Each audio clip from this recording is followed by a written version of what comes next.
We broke here on this program yesterday. My successor, once removed in the House, Congressman David Schweikert, telling us here at Newsmax that the Veterans Affairs scandal is likely nationwide. As many as 40 veterans said to have died while waiting for medical care in Phoenix. But Congressman Schweikert says those fatalities may just be the tip of the iceberg. Be prepared. There's going to be more and more of this as the investigation gets deeper and deeper. My instinct is, and I personally would be surprised if it's not nationwide. The Inspector General has been investigated reported wrongdoing at VA offices since at least last December, but has yet to issue a report.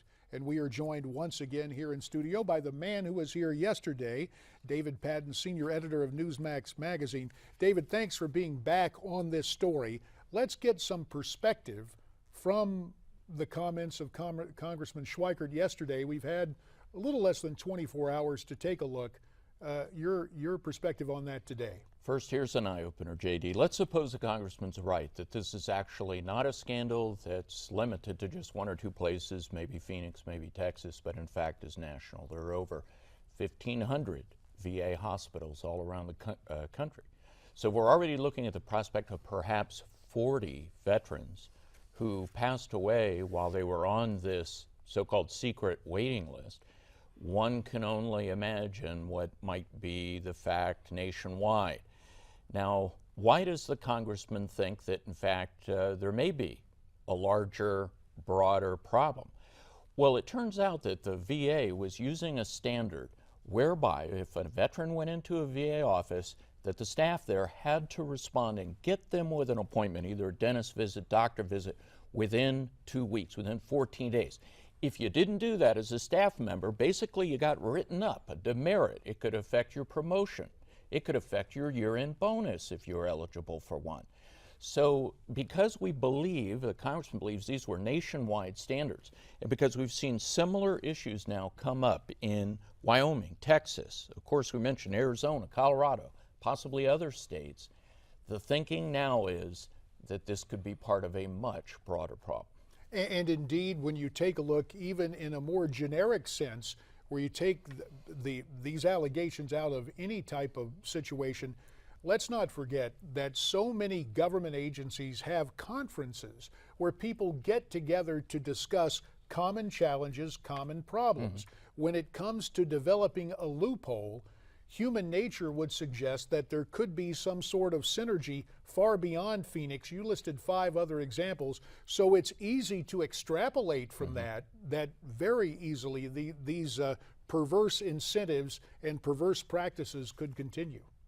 If you have a minute, let me tell you what they say was going on in San Antonio. And this is according to a VA scheduler, that people would come in and they wouldn't say fudge the list.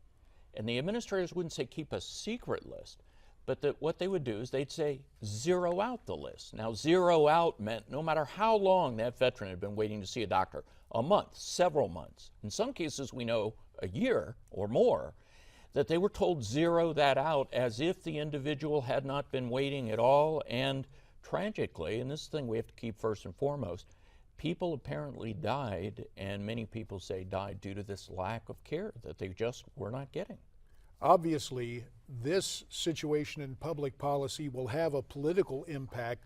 Speaking of politics and public policy, your native state of Virginia, Mr. Jefferson's University, the University of Virginia with its Center for Politics and Public Policy. From Charlottesville, Larry Sabato is on the phone. Larry, we welcome you. We want to talk about the piece you wrote in Politico today that argues about really the midterm, whether there will be a tsunami or instead a ripple. Give us your take on exactly what the midterm elections portend for a change of majority in the United States Senate. Sure, JD. I think essentially I gave everybody seasickness with this particular piece because I tried to break the Senate elections down into everything from calm seas and ripple and small breakers, which would help Democrats, to to gale force whitecaps, to a tropical storm, to a tidal wave, to a full tsunami. And I tried to indicate in some kind of reasonable order based on support or lack of it for Obama in these Senate states, which states would fall first to the Republicans. So, essentially what I've come up with is what we've had. It's May. You can't predict a tsunami in May. Nobody ever has, and nobody ever will do that, because conditions have to be just right to develop a tidal wave or tsunami in the fall. But we've got Republicans picking up between 4 and 8 seats. They need 6 to take control. We have called +6, which is the absolute minimum needed to take control, as slightly probable at present. It is certainly possible that somebody could get indicted. That's happened. Or that somebody could make some giant gaffe on one side or another and throw a Senate race. It's so easy to do, and it's impossible to know in May. Well, as we take a look at this, and you point out it is May, and a lot of party nominations are being decided via the primary route. Today, very close to you, West Virginia with a primary, and then in the Midwest, Nebraska. Any ideas on what's going to transpire in those Republican Senate primaries today? Sure. In West Virginia, obviously, Congresswoman Shelley Moore Capito is going to be the nominee and will win the seat. In fact, we have West Virginia as one of the top 2 pickups. It's kind of automatic, South Dakota being the other one for Republicans. We also think Montana's probable. And then you get into the Alaska, Arkansas, Louisiana, North Carolina, all of which are at best toss-ups for the Democrats. So you mentioned Nebraska. What's interesting to me about Nebraska is whether or not history is going to repeat itself. Whether this third candidate, Sid Dinsdale, who's wealthy and has had enough money to advertise, is going to be able to capitalize on the negative attacks from the top 2 candidates, Ben Sasse, who's favored by the more conservative Republicans, and Shane Osborne, who's favored by the more establishment Republicans. This happened when Senator Deb Fischer won the seat just 2 years ago in an unexpected fashion. Will that happen? I don't know. I also know it doesn't matter very much, because the winner will automatically be the senator.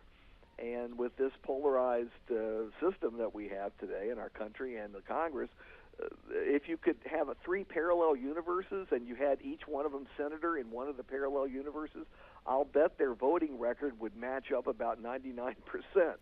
Well, we've gone from maritime allusions now to science fiction and alternate universes.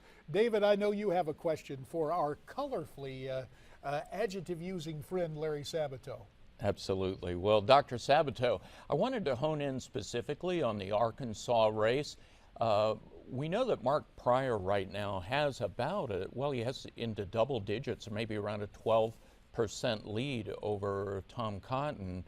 But when you look at the president's approval ratings, they're like in the low 30s, and we know usually that these midterm elections track very carefully and closely with the president's approval rating. What do you foresee in that race? Well, I certainly don't foresee a Pryor win by 11%, which 2 polls have now had. Again, this is May mirage. That's my favorite phrase for May. May mirage. All right, it looks to be something, and then you get into the heat of the summer, and it turns out that it wasn't there at all, and then the fall turns out to be different. Look, here's Tom Cotton's challenge. The Republican candidate, Congressman Tom Cotton, is a very strong nominee in a state that, like West Virginia, has turned solidly against the Democrats in the past few years. His challenge is very simple. It is to make Mark Pryor's name synonymous with Barack Obama. If that happens, he's in. I mean, it's that simple. If he fails, if he allows Pryor to capitalize on his well-known name and his father's well-known name, governor, senator, and now Mark Pryor's been in the Senate for 2 terms. If Pryor is allowed to carve out an independent identity, then he'll win. I think it'll be close. I don't think he's going to win by any wide margin if he wins at all. But the reason Cotton is having some problems now, he's a one-term congressman. He's a freshman congressman. He's barely known in his own district. He isn't known statewide. Well, that problem will probably be corrected by November, given the amount of money that's going to be spent there. Larry Sabato, as always, we appreciate your analysis of the Senate races. And again, we understand we don't have to go to an alternate universe. We need not even look for a tsunami. Instead, we just look to you for descriptive, colorful ways to talk about these races in progress. We hope you'll come back and visit with us again real soon. Be happy to do it. Thanks, Jay. All right, thank you, Larry. And the Virginian beside me, David Patten, we appreciate your help so much. as well. Well, we want to get your take on what's going to happen in the U.S. Senate. Why don't you tweet us your comments at Newsmax TV, #America's Forum.